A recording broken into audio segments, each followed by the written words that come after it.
벌써 12월이 되었습니다. 이맘때쯤에는 사회 거리에서 이제 자선 낭비의 종이 울리고 사람들의 가슴에는 사랑의 열매가 이렇게 꽂혀 있고, 그리고 체육인들은 자선 운동회, 또 가수들은 자선 콘서트 이런 것을 하면서 더 낮은 곳을 향해서 사람들이 눈을 향하고 있습니다. 아마 예수 그리스도의 이 땅에 오심과 결코 무관하지 않는 그런 내용들입니다. 오늘 본문의 36절 말씀을 보시면 너희 아버지의 자비로우심과 같이 너희도 자비로운 자가 되라 라고 예수님께서 말씀하십니다. 자비라는 말을 우리가 어느 특정 종교의 용어인 것처럼 그렇게 생각들을 하는 분들이 많이 있습니다. 부처를 가리켜서 대자 대비 하신 분이다 이렇게 얘기를 해요. 그 보면은 큰 자비를 가지셨다 그런 뜻이 있습니다. 중생을 불쌍히 여겨서 고통을 덜어주고 조금이라도 더 안락한 삶을 주려고 하는 그 마음, 그것을 자비 이렇게 표현을 했어요. 사실 기독교에서는 자비라는 말보다 사랑이라는 말과 긍휼이라는 말을 많이 쓰고 있습니다. 그러나 성경에는 자비라는 말이 상당히 많이 나옵니다. 하나님을 나타내실 때, 자기 자신을 나타내실 때 하나님이 자비로운 하나님이라 이렇게 나타내시거든요. 출애굽기 34장에 보면 여호와께서 그의 앞으로 지나시며 반포하시되 여호와로라 여호와라 여호와로라 자비롭고 은혜롭고 노하기를 더디하시고 인자와 진실이 많은 하나님이라 그랬고, 신명기서에도 내 하나님 여호와는 자비로운 하나님이라 이렇게 말씀하셔요. 시편에도 곳곳에 자비로우시며 노하기를 더디하시는 분이다 이렇게 말씀하고 있습니다. 기독교에서 말하는 이 자비라는 말은 단순히 우리에게서 고통을 덜어주는 그런 정도가 아니라 하나님께서 인간을 불쌍히 여기셔서 아예 그 고통으로부터 우리를 건져내시는 것, 그러니까 훨씬 더 광범위하고 크고 하는 그런 의미를 가지고 있습니다.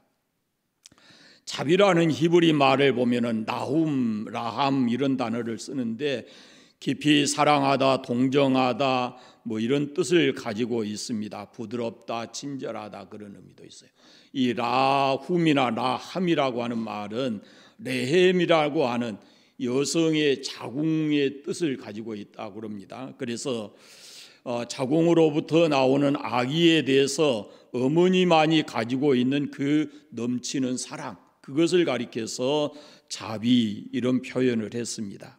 그러니까 자비는 하나님의 부드러운 사랑, 그것을 표현하는 말입니다.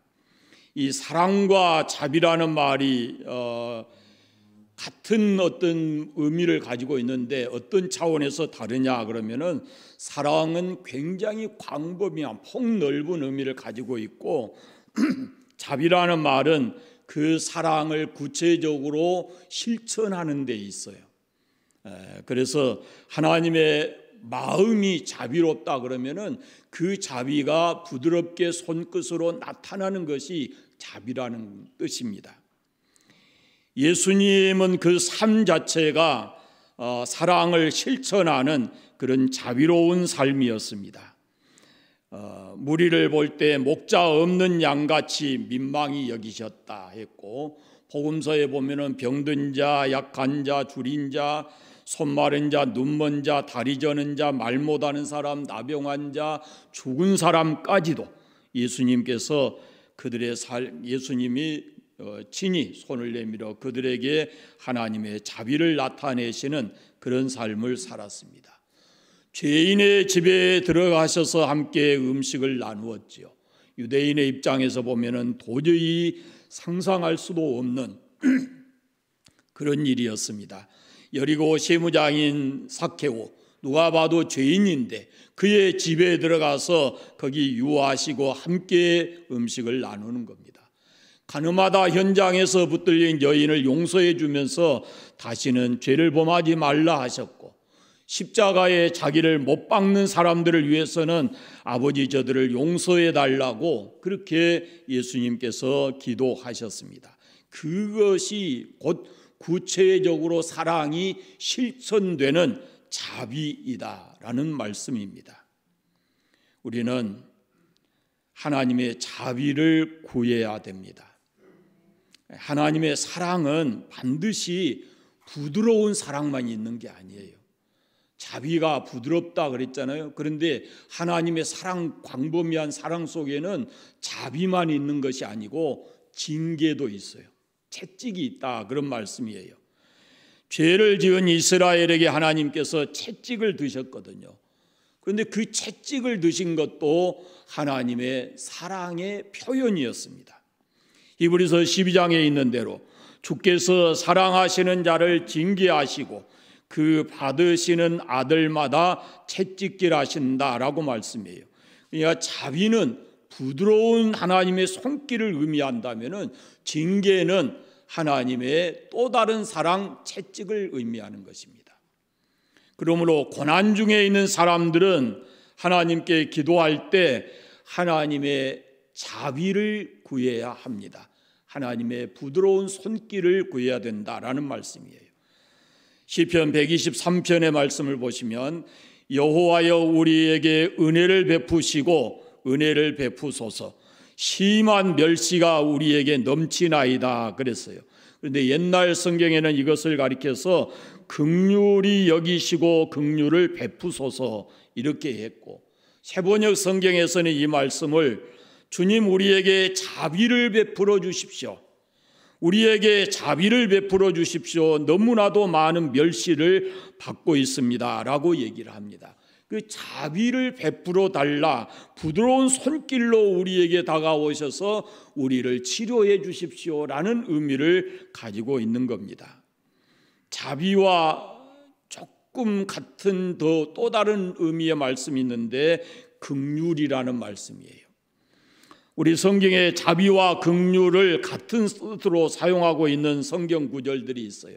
산상보훈에서 예수님께서 긍휼히 여기는 자는 복이 있나니 그들이 긍휼히 여김을 받을 것이미요 그랬는데, 이 말씀을 표준 세번역에서나 공동번역에서는 뭐라고 쓰냐면은 자비한 사람은 복이 있습니다, 그들이 자비함을 입을 것입니다 라고 쓰고 있어요. 그러니까 결국 하나님은 자비로우신 분인데 그 하나님을 아버지로 믿고 있는 우리는 오늘 성경에 보면은 너희도 하나님의 그 자비로우심처럼 자비로운 자가 돼야 된다라고 말씀하고 있습니다. 그러면 오늘 사람들의 마음 속에 과연 이 자비로운 마음이 있는가? 그렇지 않습니다. 인간이 죄로 말미암아 타락했을 때 이 자비로운 마음을 잃어버렸어요. 그래 자비가 아니고 무자비한 성품으로 변하고 말았습니다. 그것이 곧 증명되는 것이 뭐냐면 창세기 3장에서 사람이 타락한 후에 창세기 4장에 가서 보면 가인이 동생 아벨, 이 형제 이야기가 나오는데 형님 가인이 동생 아벨을 돌로 쳐 죽이는 무자비한 그런 모습이 나타나고 있습니다.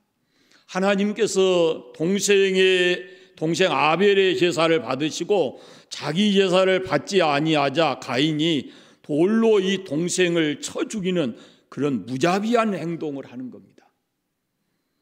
가인의 이 모습이 바로 타락한 인간의 본성이에요. 그 다음에 창세기 4장 후반에 가서 보면은 가인의 후손인 라멕이라고 하는 사람이 나오는데 이 라멕이 자기 아내들을 향해서 부르는 노래가 나와요. 그 노래 가운데 보면은 사람을 죽이는 것을 파리목수 끈뜻 하면서 람에게 이 포악한 성품, 무자비한 성품이 그 노래 가운데 그대로 다 나타내 부르고 있어요. 예수님께서 비유하신 것이 있습니다. 용서할 줄 모르는 종의 비유를 하셨는데, 임금이 1만 달란트 빚을 진 신하가 임금의 그 자비로움으로 인해서 빚을 다 탕감받고 나갑니다.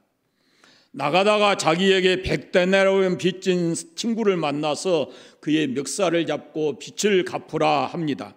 그가 엎드려 조금만 참아달라, 이렇게 기다려달라고 간청했는데 그를 잡아서 옥에 가두고 맙니다. 무자비한 그의 행동에 분노한 사람들이 임금에게 그 사실을 고하자 그를 데려다가 빚을 다 갚을 때까지 옥에 가두라, 이렇게 합니다. 이 비유에서 나타내는 것은 하나님의 무한한 자비와 그리고 동시에 그와 대조적으로 인간의 무자비한 그런 마음을 서로 드러내고 있는 그런 말씀이에요. 예수님은 특히 하나님의 율법을 빙자해서 무자비한 행동을 하는 유대인들을 비판하셨어요. 가늠하다 현장에서 붙들린 여자를 돌로 때려 죽이겠다 하는 그 사람들을 향해서 예수님 말씀하시기를 너희 중에 죄 없는 자가 먼저 치라, 그렇게 말씀하셔요. 이 자비로운 마음을 잃어버린 그 율법주의자들을 비판하고 있는 거예요. 예수님께서 나는 자비를 원하고 제사를 원치 않는다라고 말씀하셔요. 선한 사마리아인의 비유도 하셨죠. 유대 종교의 무자비함을 비판하는 것인데, 강도를 만나 있는 사람을 제사장과 레위인이 보고 그 자비를 잃어버린 그것 때문에 그냥 지나갔다는 거예요. 그러나 그와 대조적으로 사마리아인은 그를 보고 도와줌으로써 예수님이 이렇게 묻습니다. 이 세 사람 중에 강도 만난 자의 이웃이 누구냐? 그렇게 물었더니 율법사가 대답을 합니다. 자비를 베푼 자입니다. 요즘에 우리 사회 각계각층에서 일어나고 있는 그 사건 사고들을 보면은 사람들의 마음이 너무 이 무자비한 그런 모습을 많이 봅니다. 자비로움이 없어요. 몇 푼의 돈 때문에 가장 사랑하고 그 사랑을 구체적으로 실천하며 살아야 될 부모와 자식 간에도 이 몇 푼의 돈 때문에 그 자비가 없어지고 무자비한 행동을 하는 겁니다. 심지어 죽이기까지 하는 이런 무자비한 성품들이 사람들을 통해서 나타나는 거예요. 세계 곳곳에서 힘 있는 사람들에 의해서 무자비하게 짓밟히는 힘없는 사람들이 지금도 너무 많은 것입니다. 지난 1년 동안 세계 곳곳에서는 이 무자비한 폭력으로 인해서 수많은 사람들의 생명을 잃고 우리 곁을 떠났습니다.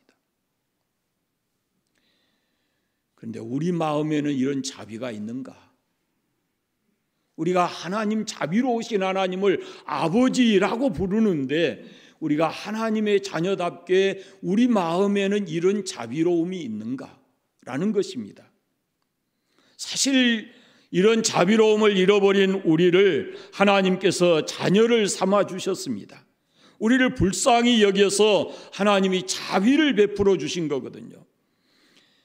그런데 오늘 본문에 보면 예수님께서 하나님의 자녀인 우리에게 하나님의 성품인 자비를 회복하라라고 말씀하고 계세요.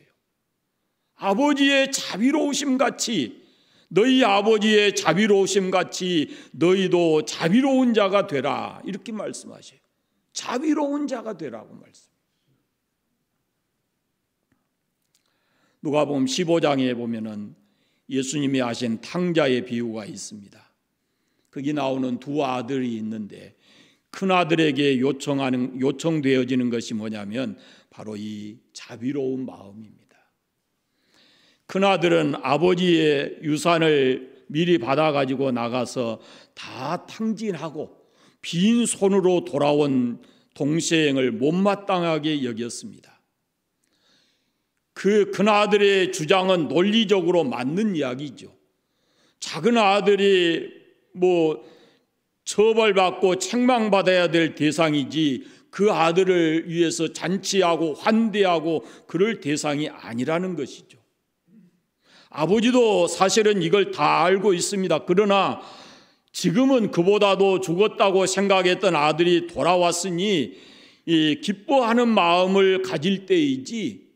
그래서 아버지가 큰아들에게 이렇게 말씀을 해요. 이 내 동생은 죽었다가 살아났으며 내가 잃었다가 다시 얻었기로 우리가 즐거워하고 기뻐하는 것이 마땅하다라고 말씀을 합니다. 이런 경우에 자비를 베푸는 것이 마땅하다는 말씀이에요.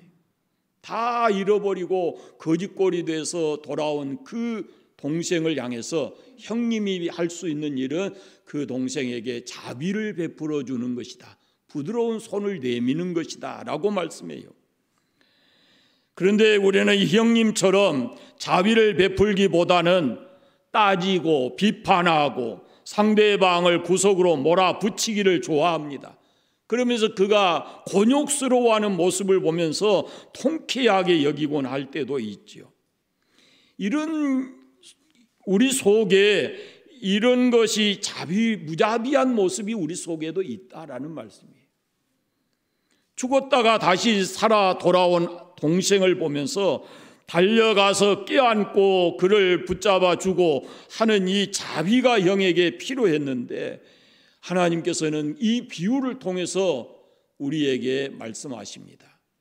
탕자와 같은 이도 돌아오면 아버지께서 붙들어 주시지만 형에게 요구하는 것은 이런 사람에게는 자비를 베풀어야 된다라는 것을 우리에게 말씀하고 있는 것입니다. 그러면 우리가 하나님을 믿는 사람으로서 우리 안에 어떻게 하면 이 자비로운 마음이 회복될 수 있을까라는 겁니다. 본래 하나님이 우리를 지으실 때는 이 마음 속에 하나님의 형상을 넣어서 지으셨잖아요. 서로 불쌍히 여기고 긍휼히 여기고. 그래서 아담이 하와를 보고 뭐라고 그래요? 이는 내 뼈 중에 뼈, 살 중에 살이라. 그런데 나중에 죄를 짓고 나서는 뭐라고 그래요? 하나님이 지어주신 이 여자 때문에 내가 죄 지었습니다. 그러잖아요. 그러니까 본래 우리 마음 속에는 상대방을 볼 때 자비로운 마음을 넣어서 하나님이 우리를 지으셨어요. 그런데 이 자비로운 마음이 사라진 것은 타락 때문에 사라진 거예요. 그리고 자비로운 마음이 무자비하게 됐어요. 그러면 다시 우리 안에 이 자비로운 마음을 회복시키려면 어떻게 해야 되냐면 예수 믿어서 새 사람이 돼야 돼요. 예수 믿어서 우리 안에 성령을 모시고 새 사람이 되면 우리 안에 다시금 이 자비로운 마음이 회복되게 되는 겁니다. 우리가 예수 믿어서 성령으로 거듭나고 우리 안에 성령을 모시고 살게 되면 자기중심적인 사고와 탐욕이 사라지게 되고 주님께로부터 이 자비로운 마음이 우리에게 회복이 돼서 우리의 삶을 자비로운 그런 모습으로 살아가게 되는 거예요. 그래서 성경에는 성령의 열매 중에 자비가 있어요. 자비로움은 바로 예수 믿어서 성령의 사람이 되면 자비로운 마음이 생긴다라고 말씀하고 있습니다. 그러면 우리가 이제 자비로운 마음을 가져야 되고 구체적으로 그러면 이 자비를 오늘 이만한 때에 어떻게 실천하며 살아갈 것인가라는 것이 중요합니다. 첫째는 나보다 생활이 못한 사람들을 돌봐줘야 된다라는 겁니다. 자비로운 마음입니다. 사회적으로 불쌍한 처지에 있는 사람들이 참 많이 있습니다. 우리가 비교적 부유한 국가에 살기 때문에 별 그렇게 삶의 어려움이 없이 산다 그러지만 지금도 그럼에도 우리나라는 너무 이 빈부의 격차도 심하고 거기다가 이렇게 전 세계를 놓고 보면 지금도 하루에 굶어 죽는 사람들이 수도 없이 많이 있습니다. 미국의 농무장관이 세계 인구의 3분의 1은 잘 먹고 뚱뚱해지는 것을 걱정하고 있지만 지금도 세계 인구의 3분의 2는 매 끼니를 걱정하고 살고 있다라고 말을 해요. 지금도 이 땅에 많은 사람들이 가난 속에서 부르짖고 하루하루 먹을 양식이 없어서 이렇게 울부짖는 사람들이 많이 있다라는 것입니다. 특별히 우리 그리스도인들은 평상시에도 그렇거니와 이 성탄절이 있는 12월에는 낮은 곳으로 눈을 돌려야 된다라는 것이죠. 자비는 하나님의 사랑, 예수 그리스도의 사랑을 구체적으로 실천하는 것이다 라는 겁니다. 사도행전 20장에 주는 것이 받는 것보다 복이 있다라고 말씀하시고, 야고보서 2장에 보면은 긍휼을 행하지 아니하는 자는 긍휼 없는 심판이 있으리라. 긍휼은 심판을 이기고 자랑하니라 그랬어요. 우리가 베푼 긍휼은 다가올 심판을 면하게 한다라고 하는 말씀이 있어요. 이걸 구체적으로 나타내 주는 비유가 있어요. 마태복음 25장에 보면 예수님께서 양과 염소의 비유를 하실 때 양은 줄인 자에게, 목마른 자에게, 또 병든 자에게, 옥에 갇힌 자에게 자비를 베푼 사람들은 영원한 나라에 들어가고, 자비를 베풀지 않는 사람들은 영원한 불에 떨어진다라고 예수님께서 비유에 말씀하고 있습니다. 우리가 평상시에도 구제해야 되지만 구제하는 것이 이 12월 달에는 좀 다른 각도에서 생각을 해 보아야 합니다. 또 하나는 구체적으로 우리가 실천해야 될 자비가 뭐냐면, 최고의 자비는 복음 전에서 예수 그리스도를 믿게 하는 것입니다. 복음 전에서 믿게 하는 것은 그리스도의 자비를 나타내는 최선의 길입니다. 육체적으로 빈곤한 사람이 있거니와 영적으로도 무지하고 빈곤한 사람들이 있어요. 그런데 육체적으로 물질적으로 빈곤한 것보다 영적인 빈곤이 더 불행하고 힘든 거예요. 예수 그리스도의 복음이 수세기를 걸쳐서 이 땅에 전해지고 있지만, 그러나 아직도 이 지구 안에는 반수 이상이 주 예수의 복음을 듣지 못하고 믿지 않고 있는 사람들이 있습니다. 그래서 예수님 말씀하십니다. 복음 전해라. 온 천하에 다니면서 주 예수의 복음을 전해라. 그렇게 말씀합니다. 인류 역사는, 인류의 문명은 우리가 상상할 수 없을 만큼 급속도로 발전하고 있습니다. 지식이 팽창하고 사람들이 살아가는 삶이 굉장히 부유해졌습니다. 그러나 오늘날만큼 인간이 사나워지고 조급해지고 무정하고 무절제하고 이런 시대가 일찍이 없었습니다. 사람의 목숨을 파리 목숨만 못하게 여기고 살아가는 사람들입니다. 돈이라면 아이도 유기하고 가족도 죽이고, 구체적으로 우리가 부드러운 사랑을 손길을 내밀어서 돌보아 주어야 될 그런 사람들까지도 우리의 폭력의 대상이 되고, 그리고 우리가 물질과 관계에 대해서는 그런 사람들도 가차없이 이렇게 처리하는 그런 안타까운 모습을 보게 됩니다. 얼마나 무섭고 무자비한 세계가 됐습니까? 지식이 발달해서도, 문명이 발달해서도 사람들의 마음은 더 난폭해지고 있습니다. 그 지식 교육이, 그 풍요로움이 인간을 구원해 주지를 못하는 겁니다. 오직 인류를 구원하는 길은 인간의 이 마음을, 폭력적인 마음에서 그 마음의 자비를 가지고 세상을 살아갈 수 있게 해주는 것은 바로 복음 되시는 예수를 그 마음속에 넣어 주어야, 그래야만 무자비함이 없어지고 자비로운 마음을 가지고 살아가게 될 것입니다. 복음이 없는 돈, 예수 그리스도의 복음이 없는 지식, 복음이 없는 기술, 복음이 없는 문화, 이 모든 것이 인류를 죄악 속으로 빠뜨리는 도구일 뿐입니다.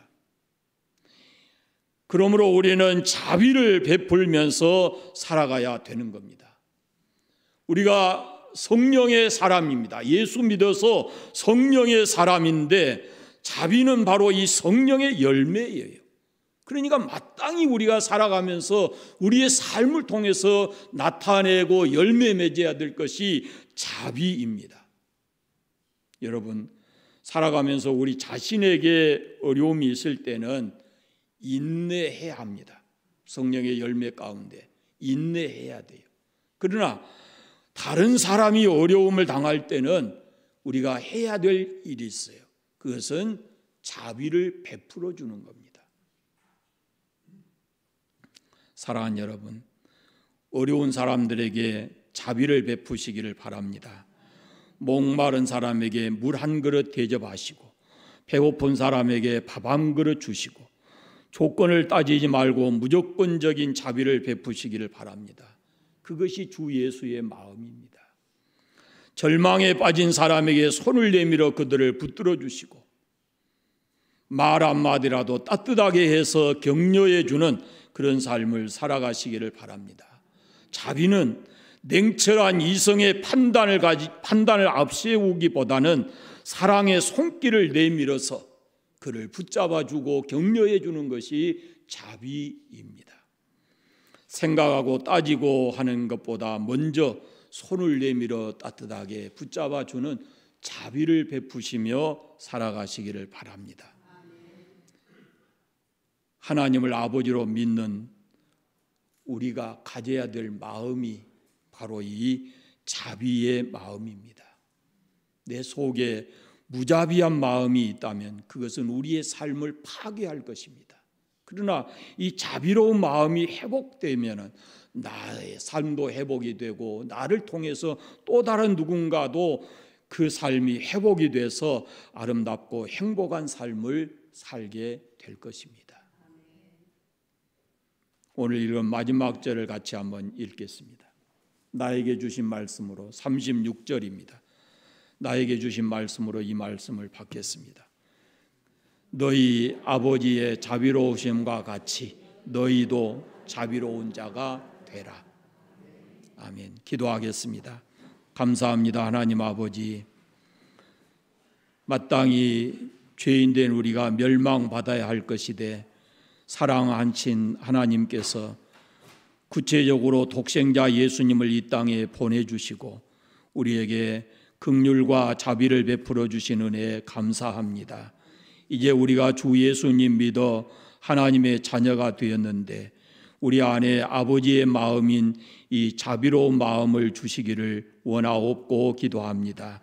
그래서 우리도 자비로운 삶을 실천하며 살아갈 수 있도록 하나님 은혜 베풀어 주옵소서. 우리의 삶 속에 성령의 열매인 이 자비로운 마음을 실천하며 살아갈 수 있도록 주의 영으로 충만하게 해주시기를 간절히 원하옵고 기도합니다. 이번 한 주간도 우리가 우리의 눈을 내려보게 하시고 우리보다 힘들고 어렵게 사는 사람들에게 손을 내밀 수 있는 저희들 삶이 되도록 성령 하나님 인도하여 주시옵소서. 한 주간의 삶을 통해서 열매 맺게 하시고 하나님께 기쁨이 되는 삶을 살아갈 수 있도록 은혜 주시기를 간절히 원하옵고 예수 그리스도의 이름으로 기도드립니다. 아멘.